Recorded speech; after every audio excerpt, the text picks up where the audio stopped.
반갑습니다. 네, 반갑습니다. 잘들 지내셨죠? 네.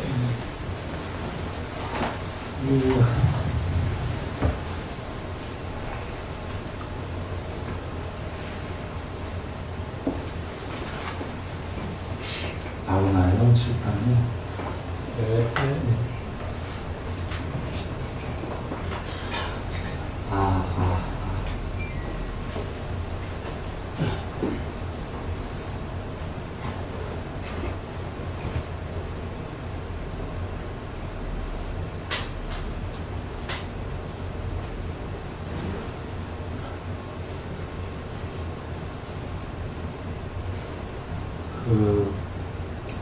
감각적 욕망 세 번째하고 네 번째, 성명 보이시죠? 네. 다섯 번째. 저번 시간에 이어서 얘기를 드리면,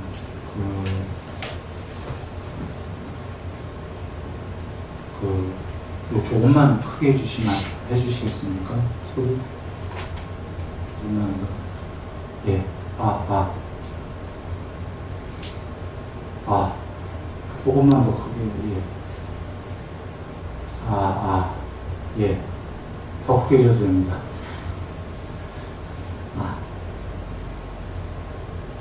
예.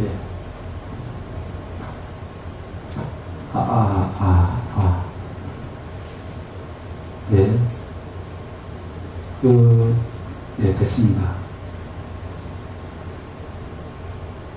저 욕망하고 성냄이 지옥부터 그 높은 천상까지가 있는데요.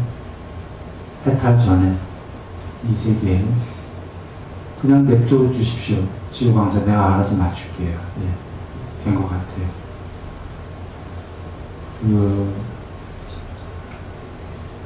이 욕망과 성냄이 많을수록 더 높은 세계에 갈까요? 많으면 저 지옥까지로 밑으로 향할까요? 여러분 생각에 이게 많으면 밑으로 향하겠죠. 저게 적을수록 더 높은 세계로 향할까요? 예. 그리고 높은 존재가 되겠죠. 그게 이치에 맞지요. 예. 우리가 욕망과 성냄이 적을수록 높은 세계로 가고요. 오히려 다 갖추어지는 거죠. 욕망과 성냄이 많으면 밑에 세계로 떨어지는 거고, 욕망과 성냄은 많은데 더 형편없는 세계로 떨어져 갖고 갖추어지는 게 아니라 아무것도 없는 세계로, 너무 괴로운 세계로 떨어지는 거죠. 그런데 문제는 우리는 욕망이 다 있단 말이죠. 그래서 부처님께서 높은 세계로 가고자 한다면 욕망을 하되 보시와 계율적으로 하라고 그러신 거죠. 욕망이 적어져야 높은 세계로 가니까요. 절제하면서 하는 게 계율이고, 남을 해치지 않고 욕망을 하되, 보시는 남을 도우면서 하는 거죠. 그래, 저번 시간에 돌아와 욕망과 성냄은 없애야 된다라고 다 동의하셨습니다.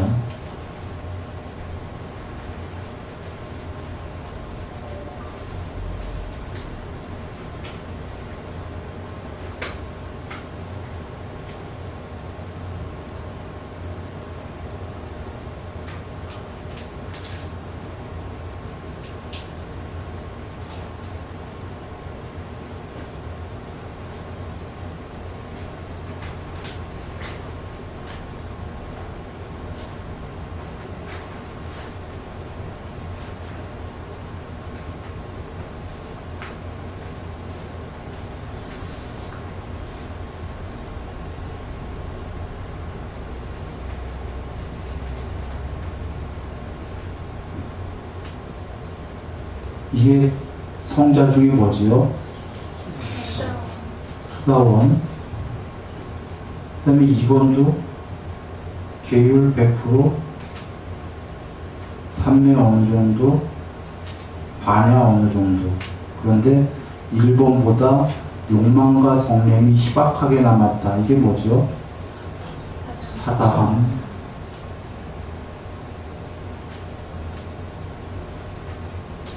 계율 100%, 삼매 100%, 반야 어느 정도. 이게 뭐죠? 아나함. 그 다음에 계율 삼매 반야가 100%는 해탈이죠. 아라함. 근데 여기서 보시면 1번에 계율 100%, 삼매 어느 정도, 반야 어느 정도인데 감각적 욕망과 성냄이 남아있다 그러셨죠. 이게 수다원이에요. 7번 안에 무조건 해탈이 예정된 성자인데도 불구하고 욕망과 성냄이 남아있어요.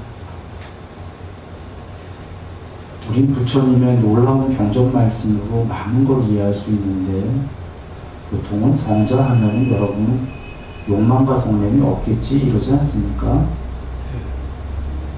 엄청난 성자의 수다원이 7번 안에 무조건 해탈이 예정돼요.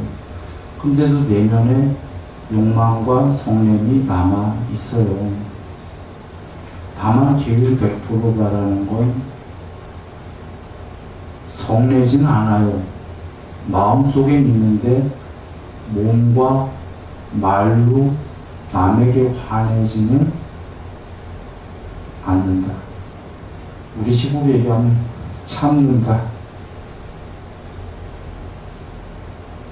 욕망이 있는데 욕망을 하는데 계율 100%라는 건 남을 절대로 안 해치고 욕망한다. 계율이다가 전부 남 해치지 말라예요.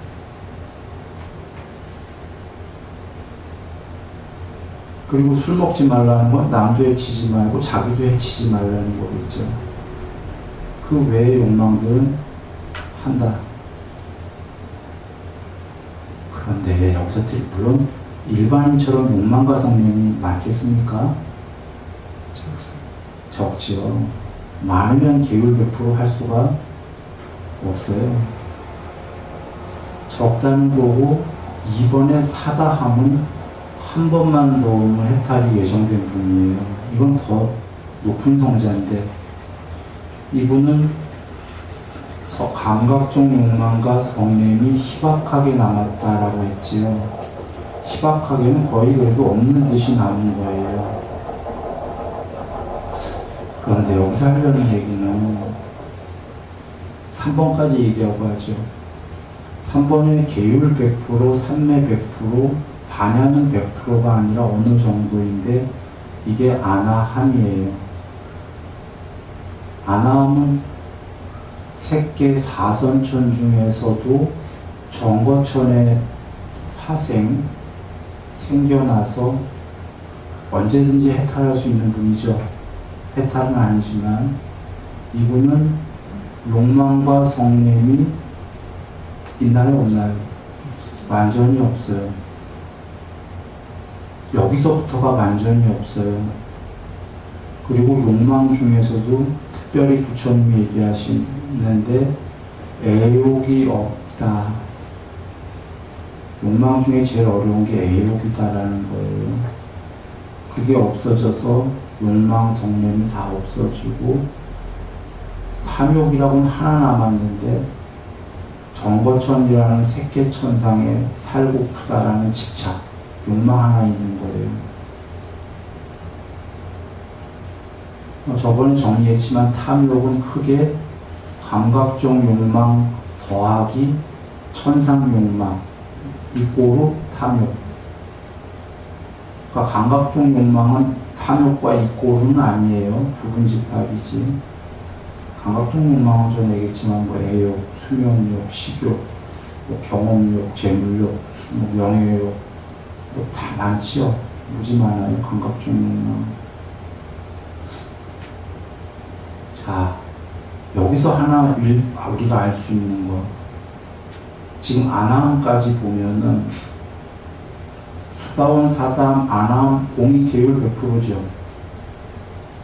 삼매는 조금씩 달라졌어요. 수다원 어느 정도, 사다함 어느 정도 나왔지만 사다함이 수다원보다 삼매가 훨씬 높겠죠. 부처님께서 수다원은 삼매가 40% 된 거다, 사다함은 70% 된 거다, 이렇게 퍼센트를 얘기 안 하시니까 그냥 어느 정도 한 거예요. 그걸 알 수 있는 게 아나함까지 가니까 삼매 100%잖아요.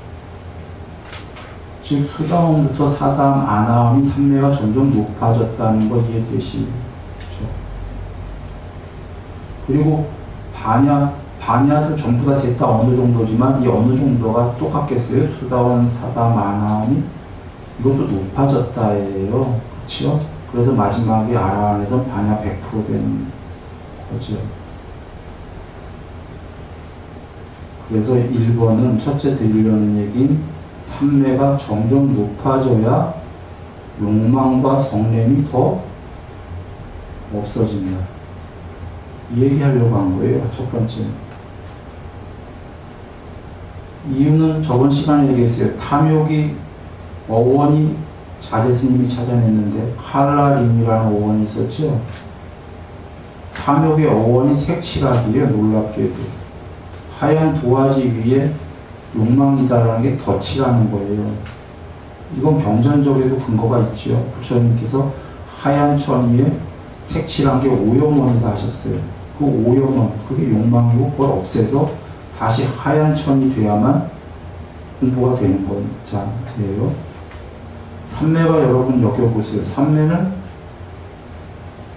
전부 다 삼매가 각각의 공성이에요. 텅빌 공짜. 삼매가 되면 순간적으로 색깔이 사라지는 거예요. 하얀 천 위에 덧칠한 오염원의 색깔들이 사라지는 거예요. 탐욕의 빛바램이 헷갈리다 경에 계셔요. 빛바램이라는 단어를 잘 보세요. 빛바랬다. 칼라링이 빛바램인 거예요.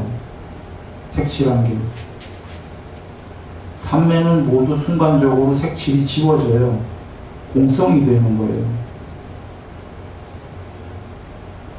그래 삼매가 되면은 일단 덧칠한 탐욕들이 지워져요.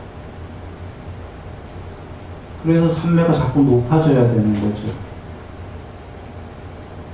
그런데 삼매보다 앞서서 계율을 해야 되는 건 삼매에 도움이 되는 계율. 부처님이 정의하셨죠. 계율을 안 하면 삼매가 된다, 안 된다? 안 된다.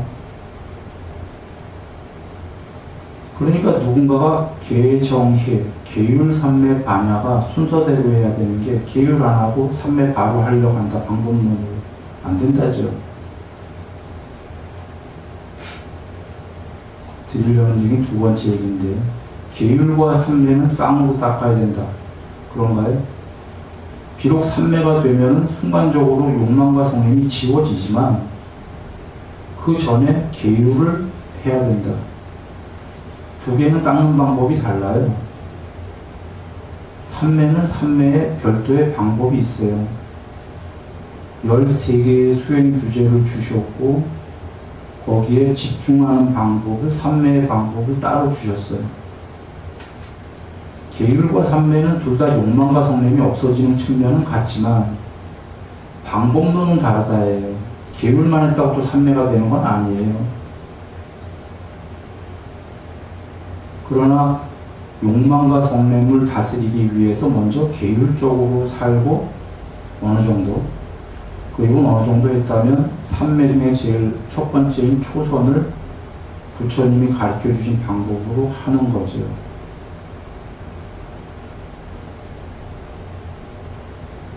즉 계율, 삼매, 반야는 우리가 흔히 개정해합니다.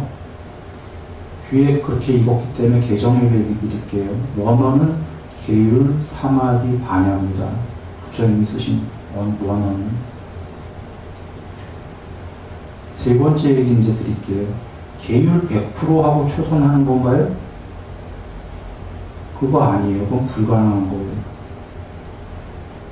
여기 지금 수다원이 계율 100%인데 이미 삼매가 어느 정도라고 돼 있죠.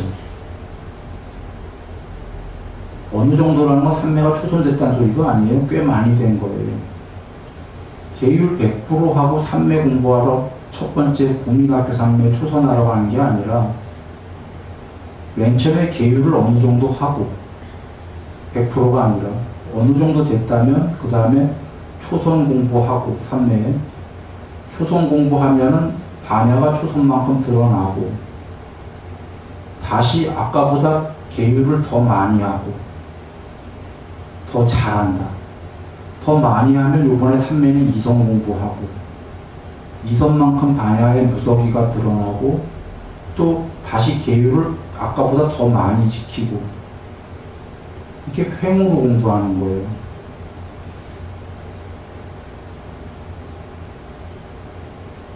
한번 다시 돌아와 생각해 보세요. 계율을 어느 정도 했어. 근데 100%가 안 돼. 힘들어. 그때 계율을 어느 정도 했기 때문에 초선을 해요. 삼매를. 초선을 하면은 욕망과 성능이 많이 없어지잖아요. 삼매에 의해서. 그리고 반야가 드러나니까 욕망과 성냄이 아까보다 많이 없어지니까 다시 계율이 더 많이 잘 되겠죠. 이런 구조예요. 즉 횡적으로 개정일을 횡으로 공부하는 거죠. 횡으로. 계율 다 끝내놓고 삼매 첫 번째 초선하러 가고 이거 아니다 이 얘기예요.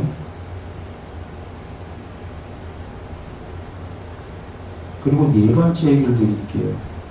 여긴 지금 수다원부터 나왔는데 1번이 수다원이었었죠. 수다원보다 못한 경지를 한번 보겠습니다. 경연 안 계시지만 우리가 추론할 수 있어요. 계율 100%가 아니라 어느 정도. 여긴 없지만 만들 수 있죠. 일본보다 더 못한 경지야. 계율 어느 정도, 삼매 어느 정도, 반야 어느 정도. 이 경지가 있어요. 이건 수다원보다 못한 경지예요. 7번 안에 해탈이 예정되진 않았어요. 근데 계율도 많이 지켜. 어느 정도지만 뭐 한 90%든지 95%든지. 그러면 삼매도 뭐 초선, 이선 뭐 됐을 거 아니에요? 반야도 그 정도 드러났고. 이런 사람이 있겠죠? 많이 있습니다. 이런 사람은 계율 100%가 아니니까 성 되겠어요? 안 되겠어요? 몸과 말로 남한테? 내겠죠. 이걸 왜 얘기드렸냐면 여러분 왜 우리가 흔히 고승 중에 깨달았다, 견성했다 이렇게 들었는데 화를 버럭버럭 내는 스님도 있고 이런 얘기를 들어봤을 거예요. 금방 없었던 화를 풀어버릴 망정. 깨달았다는데 삼매 됐다는 얘기예요. 근데 왜 화를 낼까? 좀 의아했잖아요. 수다원보다 못한 경지.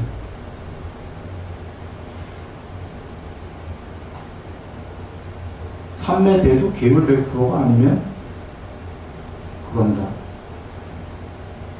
그래서 그분이 알아야 되는 건 공부를 부처님 초기 경전을 배웠다면 그분은 삼매도 됐기 때문에 화가 마음속에 있더라도 참을 수 있을 거예요. 계율적으로. 그분이 부처님 말씀을 배워서 계율로 바깥으로 내는 걸 참았다면 수다원이 될 텐데.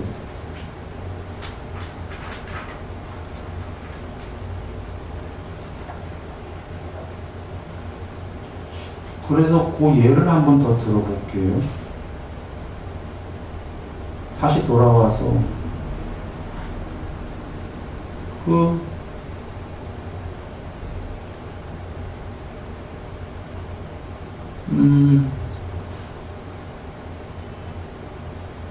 오늘 예불문에 자비이사 있었죠. 마지막에 성냄이 없는 자애로운 마음이 되겠습니다. 미워함이 없는 연민의 마음이 되겠습니다. 지루함이 없는 남과 더불어 기뻐하는 마음이 되겠습니다. 애욕이 없는 편정의 마음이 되겠습니다. 이게 오늘 마지막 이거였는데 이거 부처님 말씀이에요. 우린 되겠습니다만 우리가 붙인 거고 부처님께서는 성냄이 없는 자애로운 마음 정의를 내리셨어요. 미워함이 없는 연민의 마음. 성냄이 없는 자애로운 마음이 맥시멈 되면 삼매가 사선이 된다고까지 정의를 꽉 내리셨어요. 미워함이 없는 연민의 마음이 맥시멈 되면은 공무변초인 5선이 된다고 보셨어요. 지루함이 없는 남과 더불어 기뻐하는 마음이 궁극이 되면, 맥시멈이 되면 6선이 된다고 하셨어요. 애욕이 없는 평정의 마음이 맥시멈이 되면 7선인 무소유처가 된다고 보셨어요. 이게 삼매가 되는 거예요. 여기에 많은, 자, 아까 계율을 하고 계율을 공부한 다음에 삼매 공부를 해줘야 되죠. 그래야 삼매에 도움이 되는 계율을 한 다음에 삼매 공부해줘야 삼매가 되잖아요.